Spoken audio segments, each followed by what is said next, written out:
a latex tube that was stretched to fit over the bottom of that, and then the tube itself was about the diameter of my thumb. So that would be clamped, and I'd put in about 2 to 2.5 quarts, we're talking 8 to 9 cups of warm tap water, put Vaseline on the end of the tubing, pass it up through his anal canal, rectum, through the sigmoid canal to his transverse colon, and then unclamp the tubing, and he would take between 2 and 3 quarts of fluid at a time. I'd repeat that 2 to 3 times for 3 different solutions. So we would do, I'd see his toes start to curl and encourage him to hold on a little bit longer. And there was a bathroom right off the front bedroom, and he'd go in there for 15 or 20 minutes, and I'd sit on the couch and read my research papers. And his wife would putter around in the back of the house.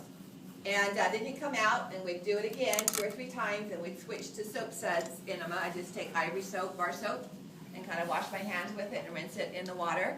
And then we'd do that 2 or 3 times per container and switch to saline. I dissolved his table salt into the water. And it would take us from about 6 at night to 11:30. And the first night he came out, pulled his boxer shorts on, and sat down beside the bed and started to write me a check. And I just started laughing. And he's like, "Why are you laughing?" I said, "You know what this looks like?" So he was very careful to write RN after my name. And I did it for about 2 years. I would go over to his house whenever he called. We didn't have a regular set time. It was whenever he could fit it in or he felt like he needed it. Now, his other home, he had actually had a separate bathroom built with a counter and everything built for that. And I remember asking him once, why do you hire strangers to come into your house? Actually, by then I wasn't that much of a stranger. Why don't you have your wife do this? And he was like, "No," he said, "she's my wife. I've never had her care for me." So he had grown up, had gone to vet school, had worked in the army taking care of animals over in Southeast Asia during World War II, their horses in the cavalry. Came back, had never told his kids that he had this condition. He was almost 80, and he was upset one summer because his son-in-law was going to come and stay with him, and he was wondering how we could get our procedures in without his son-in-law finding out about it. And I remember asking him once, "Why didn't you just have a colostomy?" Yeah, seriously. And he was very grateful that he didn't have to have one. So a colostomy is done either on a permanent or temporary basis. I had a student a few years ago who had developed ulcerative colitis. I'm surmising at his young age that he'd taken Accutane, that's one of the side effects is colon disease. And his was temporary. He had it for about a year just to let his colon rest. But what they do is yes. Don't they do the colostomies on the extreme diverticulitis as well? Yes. Colon cancer. So what happens is they'll either permanently remove a segment of the colon if it's for cancer or something, and in that case, then they don't remove the colostomy, but they'll take the end of the colon that is the most proximal, bring it to the surface, create an opening in the skin called a stoma, and suture the raw edge of the colon to the inside edge of the skin, and then they have what's called an appliance that is a rectangular piece of paper-like plastic. I don't know what they do currently. I'm sure it's been improved since I dealt with these patients, that they glue to the skin surface, and that's not changed. I don't know, at the time it was once a week or so, but then they can take the colostomy bag and attach it to that, and that's easily removable. So the more proximal to the attachment of the ileum, the more liquid and foul-smelling because of the bacterial waste products that drainage is going to be, and it's constantly draining. Room deodorant, I don't know if what's the stuff they have people blindfolded and they're sitting next to garbage? Maybe that works better. But you walk into their room, at the hospital, and you can instantly smell the bathroom odor. I don't know, the new ones, they have a valve on them. There's no smell. That's a much better improvement. Over here, it's pretty dry. So if the colostomy is on this end, they can train themselves often to have a regular bowel movement into the colostomy bag, change bags, and they're fine. So just as if it was, coming out the rectum. But he was very grateful that he didn't have to have that he was able to maintain And it may have been a too liquid drainage constantly anyway for him if that was the case. But his aunt, so he was 5 when this happened to him.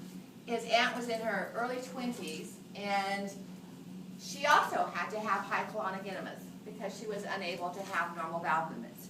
In her case, it was a criminal act. She was dating a guy, and a dentist. Dentists have the highest number of psychiatric problems, apparently. I keep telling my brother-in-law. Certain kind of person that works in people's mouths. He had, or the pressure they go under. So they had a date to go to a dance at the local firehouse. This was in the early 1900s. He was late, and their friends said, you know, he knows where the dance is. It's the only one in town. I'll meet you there. And he did. So he showed up a little bit later, and while they were dancing, he shot her in the back with a small pistol. And that damaged her spinal cord, and she became a paraplegic and no longer had the function of those pelvic splanchnic nerves.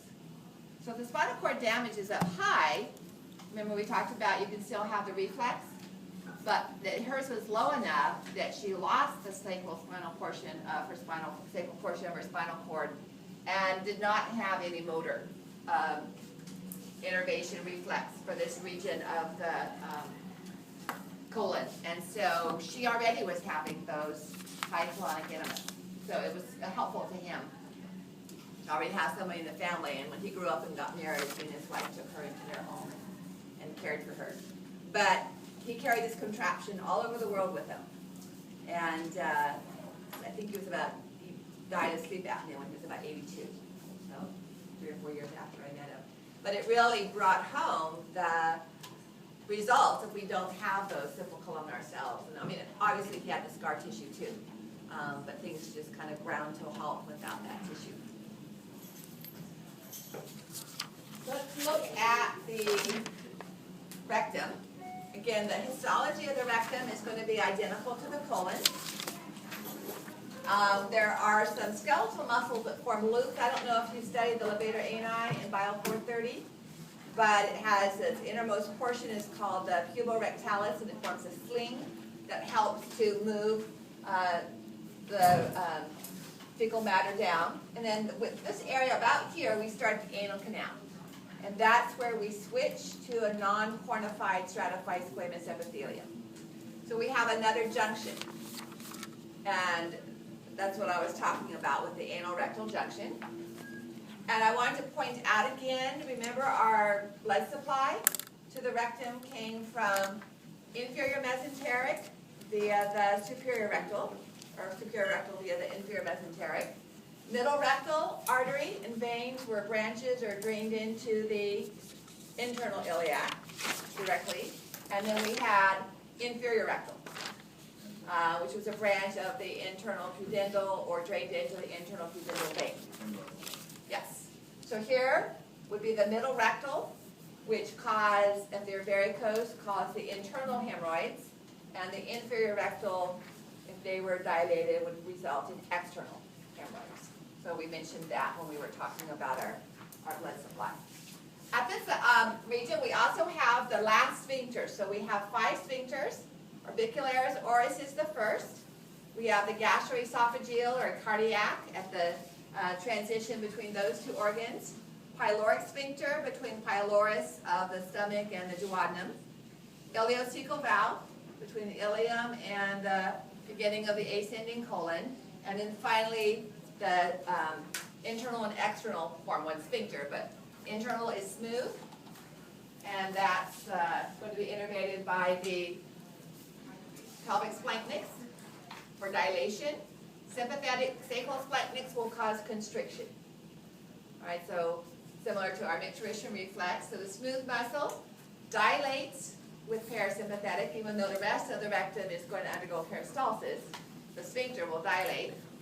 And then the pudendal nerve, inferior rectal nerves from the pudendal nerve will cause the external anal sphincter to either contract or dilate for defecation.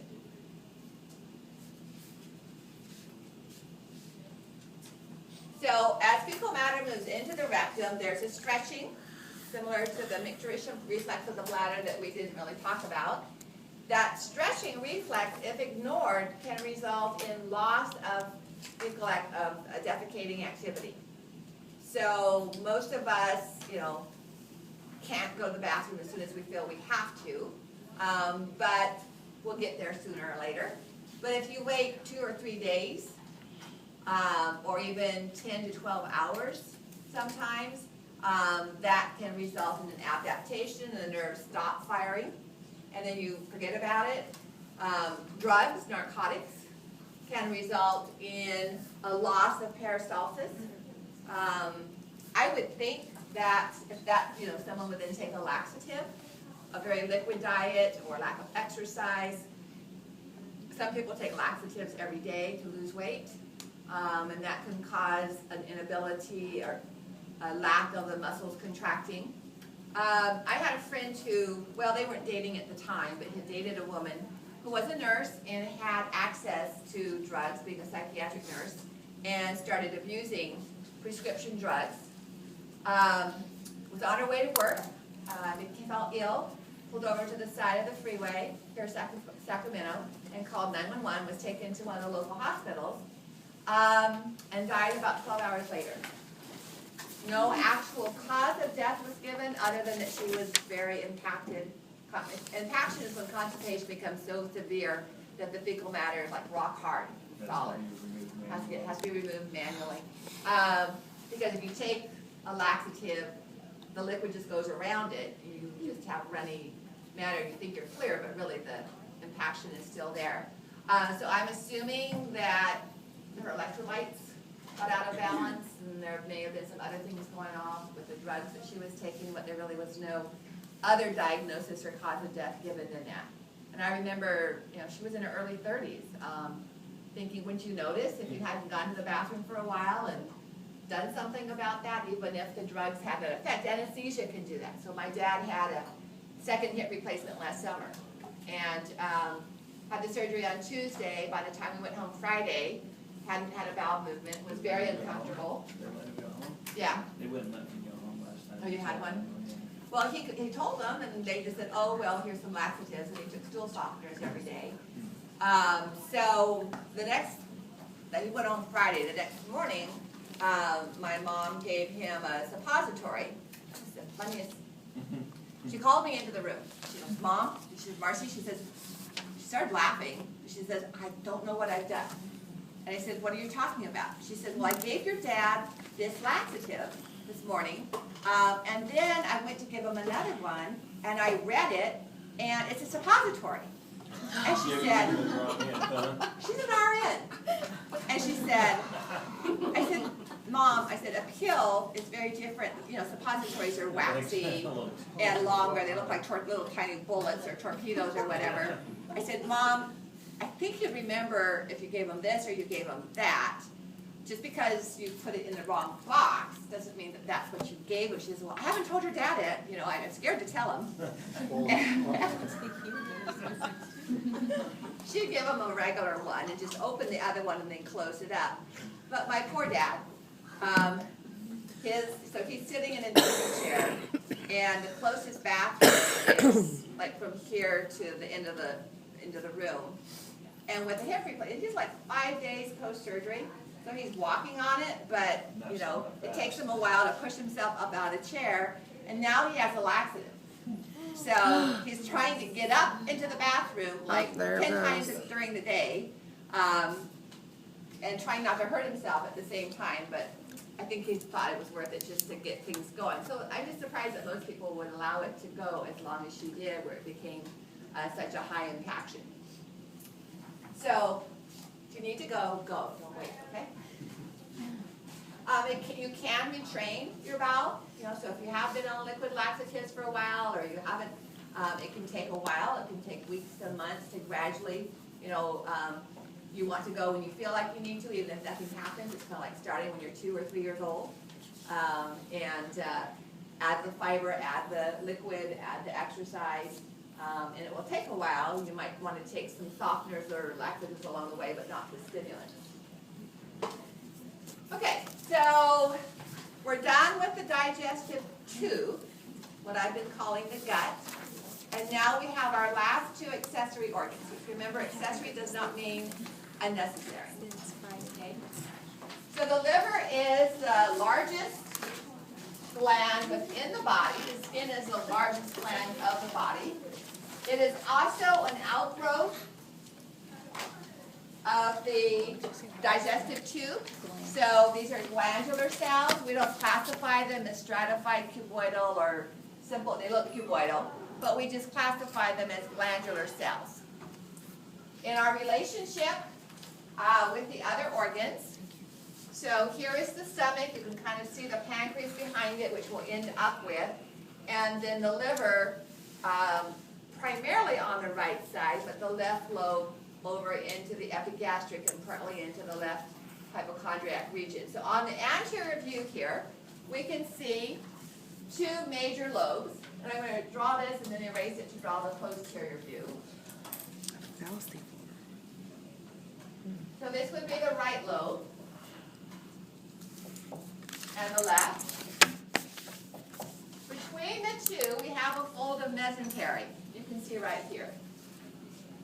This fold of mesentery starts at the umbilicus. Do you guys remember what it's called? No? It's carrying, it's transporting in it the ligamentum teres. But if we look at, here would be the anterior abdominal wall. Here would be parietal peritoneum. And then we have this fold. I showed it to you in our cadaver. And then it's going to contain within it the ligamentum teres. And this is a mesentery because it's a double fold. This is called a falciform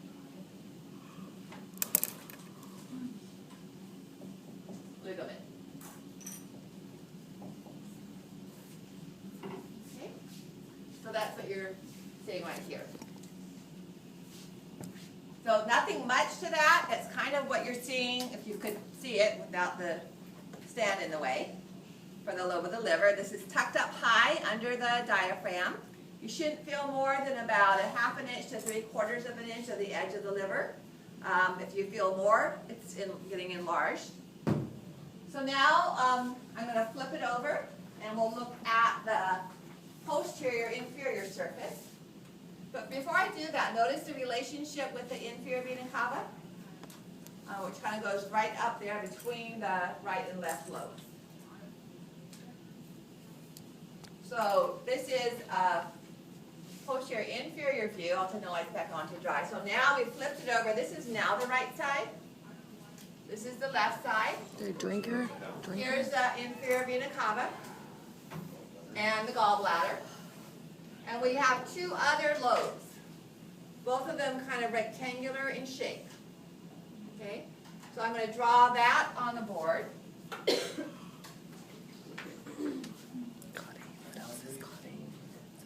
And I'm going to draw the liver a little bit larger. So now the right lobe's going to be on this side as I flip it over. Isn't that the... Yes.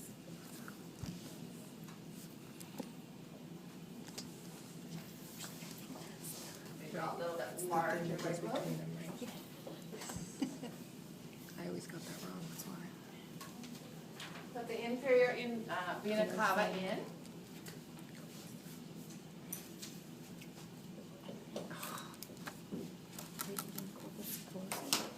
Then the gallbladder.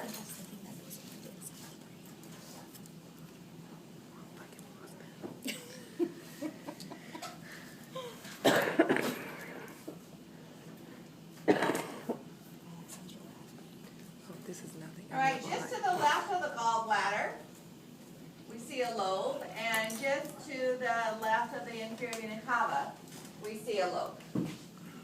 This is identified as the caudate lobe.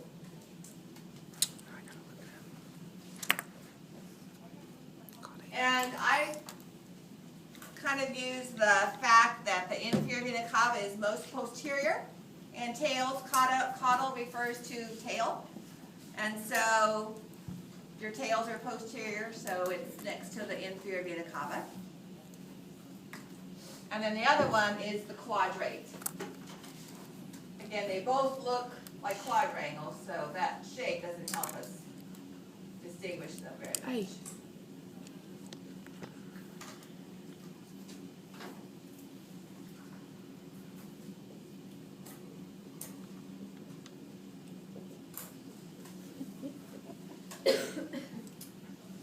So remember, the ligamentum teres is the collapsed umbilical vein that's coming from the placenta, carrying oxygen-rich, nutrient-rich blood, and it goes into the liver first.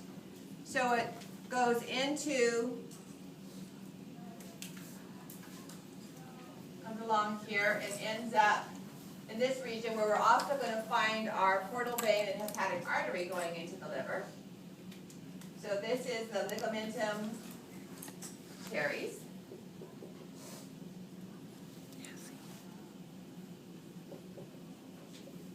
And then the blood can bypass the liver and go into the inferior vena cava via the ductus venosus. So this would be the ligamentum venosum, carrying blood from the liver to the inferior vena cava. And it kind of outlines the caudate lobe here.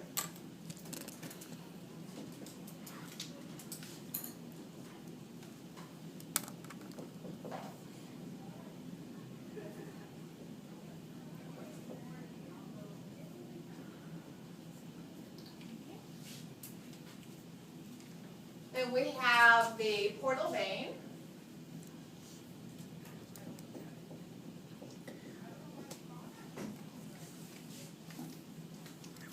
And the hepatic artery.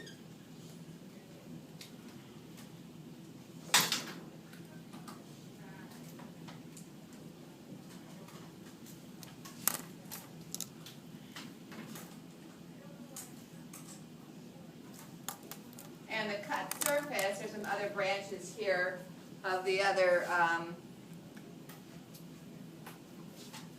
ducts, but the cut surface of a common bile duct.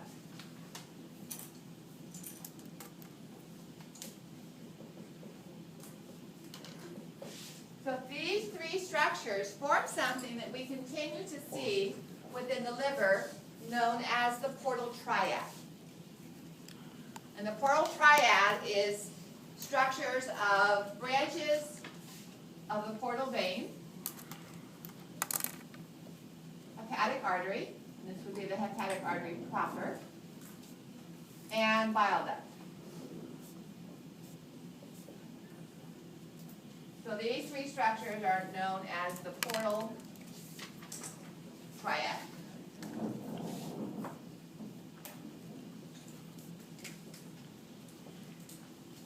There's also lymphatics in there, but that would make it a portal quad, and we never talk about that.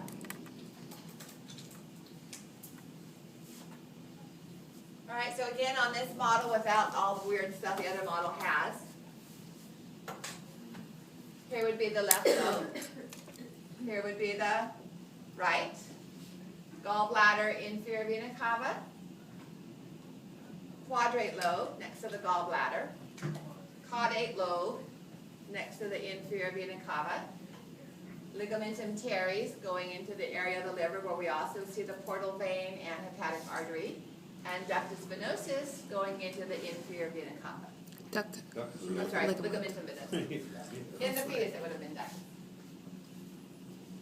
That sounds like a twist direction. All right, so now let's look at the actual cellular arrangement of the liver. If we were to dissect it, look at it in a microscope, it's divided into small groups of cells arranged into six-sided structures known as a liver lobule. So this is showing the pattern. It's a hexagon. It's elongated like a cylinder that has six sides. Our portal triads are found at each of the six corners, and this is showing a microscope view of one. In the pig liver, there's a lot of connective tissue between each lobule. In humans, it's a little more difficult